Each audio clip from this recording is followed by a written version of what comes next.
Shalom, this is Joseph Shulam, and we're continuing into the third lesson dealing with the parables of Yeshua Mashiach. The New Testament Gospels have a lot of the teaching and the statements of Yeshua, and a lot of his teaching are parables. Parables are the means by which Yeshua is teaching, and of course during the Second Temple period, Yeshua is not the only rabbi that taught with parables. Our traditional Jewish rabbis that are recorded in the Talmud, in the Mishnah, in the Midrashic literature, all taught using parables because parables were the way that people could say things that could not be said in a gentler way other than through parables. And the parables had some witty points in them, they had some political points in them, they had some sharp points in them, and sometimes they were absurd.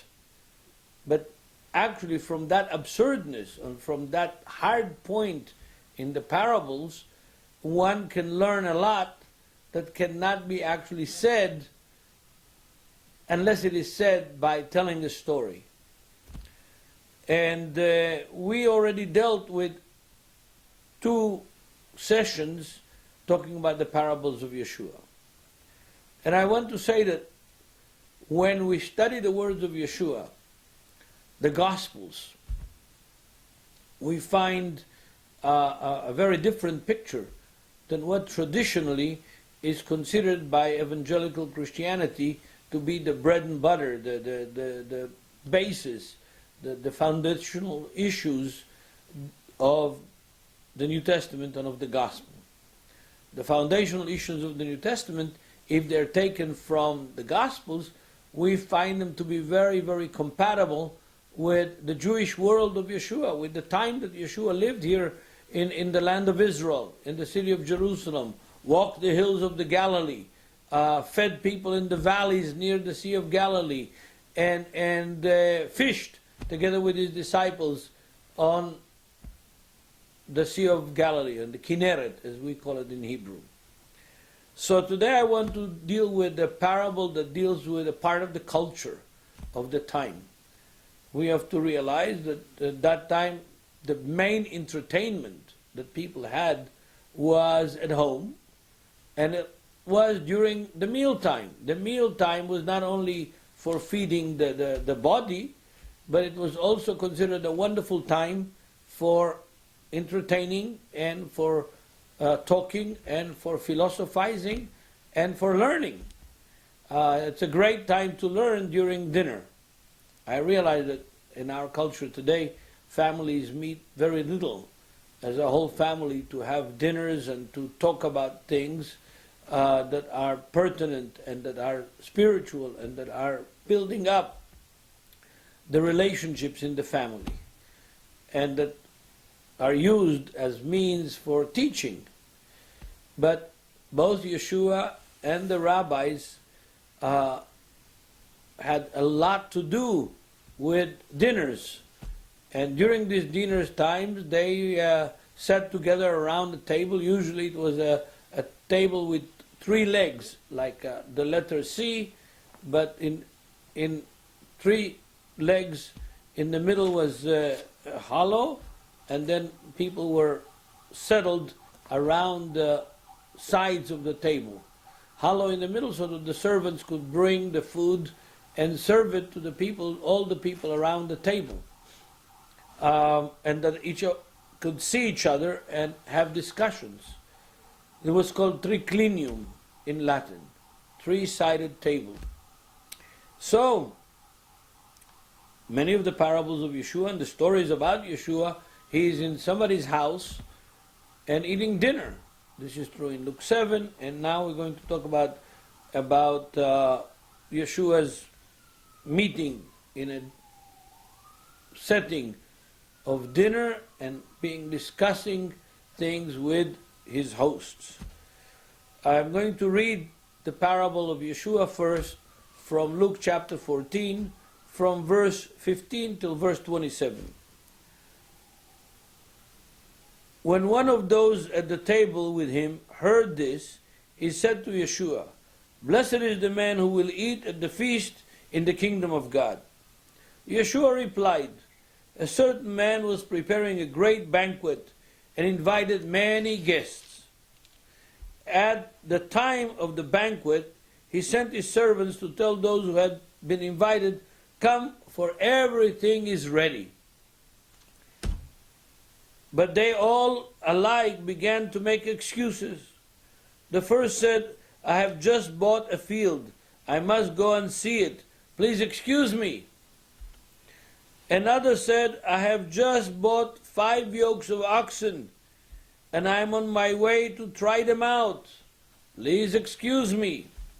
Still another said, 'I just got married, so I can't come.' The servant came back and reported this to his master. When the owner of the house became angry and ordered the servant, 'Go out quickly into the streets and alleys of the town and bring in the poor, the crippled, the blind, and the lame.'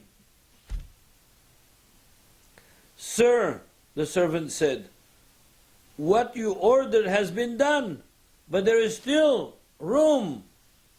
Then the master told his servant, 'Go out to the roads and the country lanes and make them come in, so that my house will be full. I tell you, not one of these men who were invited will get to taste of my banquet.'" Verse 25. A large crowd were traveling with Jesus, with Yeshua, and turning to them, he said, "If anyone comes to me and does not hate his father and his mother, his wife and his children, his brothers and his sisters, yes, even his own life, he cannot be my disciple. And everyone who does not carry his cross and follow me cannot be my disciple." This parable of Yeshua has many, many very difficult aspects to it. But in order to understand it, we need to know the Torah, and a part of that Torah text is coming from Deuteronomy chapter 20, in which people who got married, or bought oxen, or bought a field, or are afraid, are excused from joining the army and going to battle in the war. That is the first aspect that is very glaring to anyone who knows the Torah in this parable. These people that were invited and wanted to be excused from coming to the parable had an excuse that was legitimate for not going to war. But the question that arises here, is that an excuse that is legitimate in order not to go to the banquet? And all of this in the setting of the discussion that was already being held in that same table during dinner between Yeshua and the guest, who said, "Blessed is the man who will eat in the feast in the kingdom of God." In other words, everybody wants to be in the feast of the kingdom of God, but many people have excuses not to come. They have things that are more important to them, that are busier for them not to come. We are going to enter this parable again in the next teaching and discuss the rabbinical implications that come from this parable, and the parable that is parallel to the parable of Yeshua in rabbinical literature and appears several times in rabbinical literature, and enlightens us also about the culture, the time, and the moral implications of the teaching of Yeshua. We have to understand, dear brothers and sisters, dear friends, that Yeshua lived in the Second Temple period in the land of Israel, in the Jewish culture. And the Jewish culture, even though it had influences from the Greek culture, like today we have a lot of influence from the American culture, and even our language has been tainted with a lot of Englishisms, like they say, it will not hold water in Hebrew, lo machzik mayim, which is clearly an Englishism, and we have drugstores. In Hebrew, they say drugstore, and things like "you were driving me nuts" are translated sometimes to Hebrew, and they become very funny. The same thing was true in the time of Yeshua with the Greek. However, the main language and the main expression was not in Greek, especially not when it was a religious discussion or in a formal dinner.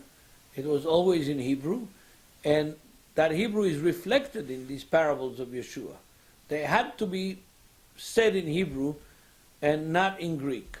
So we are going to go to the second session of this same lesson and open up into the rabbinical literature from the same text in the parable.